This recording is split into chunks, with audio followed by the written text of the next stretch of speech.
ఇక ఆంధ్రజ్యోతి పేపర్ చూసుకుంటే గనక పురుషులే అన్న వార్త కనిపిస్తోంది. గ్రూప్ 3 రిజల్ట్స్కి సంబంధించిన వార్త. దీంతో పాటుగా 15 నెలల్లో రాష్ట్ర ప్రభుత్వ అప్పు 1,50,000 కోట్లు అంటూ కూడా ఇక్కడ వార్త మనం చూసుకోవచ్చు. త్వరలో 19వ తేదీన తెలంగాణ అసెంబ్లీ సమావేశాల్లో బడ్జెట్ ప్రవేశపెట్టనున్న నేపథ్యంలో దీనికి సంబంధించిన వార్త.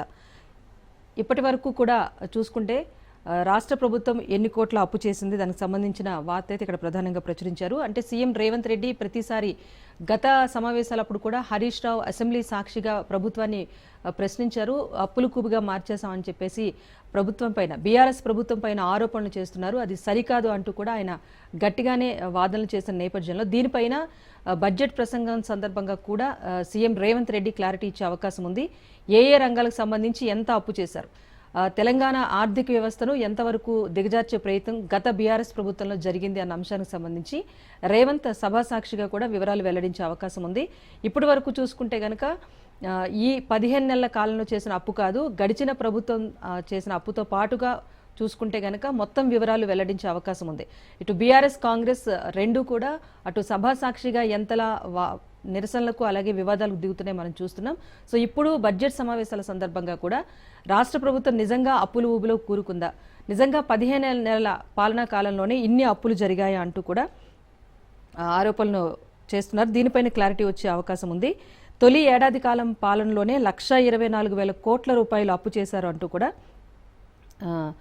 శాసన మండలికి స్వయంగా ప్రభుత్వం వెల్లడించింది. గత డిసెంబర్లో తీసుకున్నది 13,909 కోట్లయితే ఈ ఏడాది ప్రారంభం నుంచి చూసుకుంటే 70 రోజుల్లోనే 14,800 కోట్ల రూపాయల రుణాలు తీసుకున్నారు.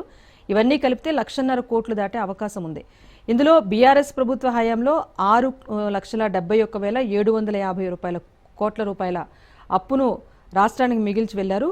సో రెండు కలిస్తే గనక రుణభారం 8 లక్షల పైచిలుకు లక్షల కోట్ల రూపాయలతో అయ్యే అవకాశం ఉంది కనుక ఇది రాష్ట్రంపై ప్రభావం చూపించే అవకాశం ఉంది.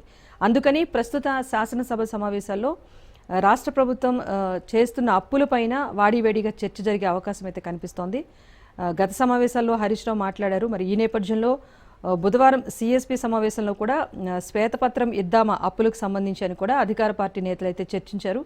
ఇలాంటి తరుణంలో తమ ఏడాది పాలనలో ఏకంగా 1,24,000 కోట్ల రూపాయలు అప్పు చేశామంటూ ప్రభుత్వమే స్వయంగా అంగీకరించింది. సో దీనికి సంబంధించి బీఆర్ఎస్ ఎమ్మెల్సీ కవిత అడిగిన ప్రశ్నకు మండలిలో లిఖితపూర్వకంగానే ప్రభుత్వం సమాధానం ఇచ్చింది. మరి దీనిపై చర్చ ఎలా కొనసాగుతుంది అన్నది మాత్రం మనం వేచి చూడాల్సిందే. ఇంకో వార్త చూసుకుంటే కనుక జగదీష్ సస్పెన్షన్ పైన బీఆర్ఎస్ నిరసనలు, దీనికి సంబంధించిన వార్త కనిపిస్తోంది.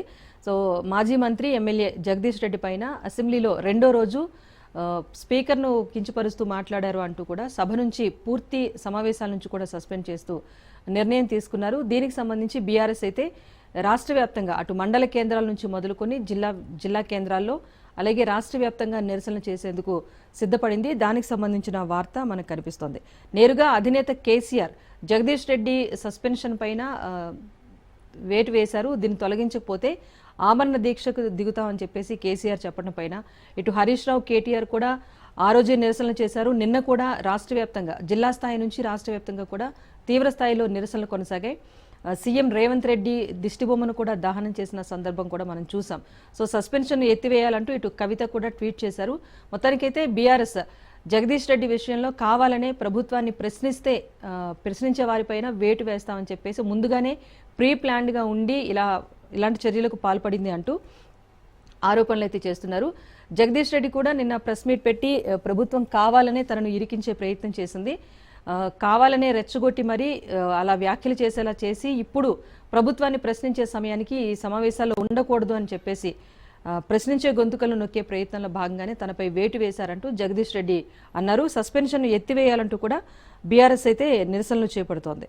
సో ప్రజలకు ఏ ఆపద వచ్చినా కూడా బీఆర్ఎస్ పార్టీ అండగా ఉంటుంది. అలాంటి బీఆర్ఎస్ పార్టీని అసెంబ్లీ సమావేశాల్లో క్వశ్చన్ చేసే విధంగా ఉండకూడదన్న ఉద్దేశంతోనే ప్రభుత్వం ఇలాంటి చర్యలకు పాల్పడుతోంది. ఏవైతే పాలనలో వచ్చినప్పుడు 420 హామీస్ కానివ్వండి, లేకపోతే పథకాలకు సంబంధించి ఏవైతే హామీలు ఇచ్చి అధికారంలోకి వచ్చారో వాటన్నింటినీ నెరవేర్చాలని బీఆర్ఎస్ ప్రభుత్వం ప్రశ్నిస్తుంది, అస్త్రశస్త్రాలతో సిద్ధంగా ఉందనే అంశాన్ని రేవంత్ ప్రభుత్వం గమనించింది. అందుకే మొదటి రోజు నుంచి కూడా ఆ దాడిని కొనసాగిస్తోంది. అటు గవర్నర్ ప్రసంగంలోనే పూర్తి స్థాయిలో అబద్ధాలు చెప్పే ప్రయత్నం చేసింది కాంగ్రెస్ సర్కారు.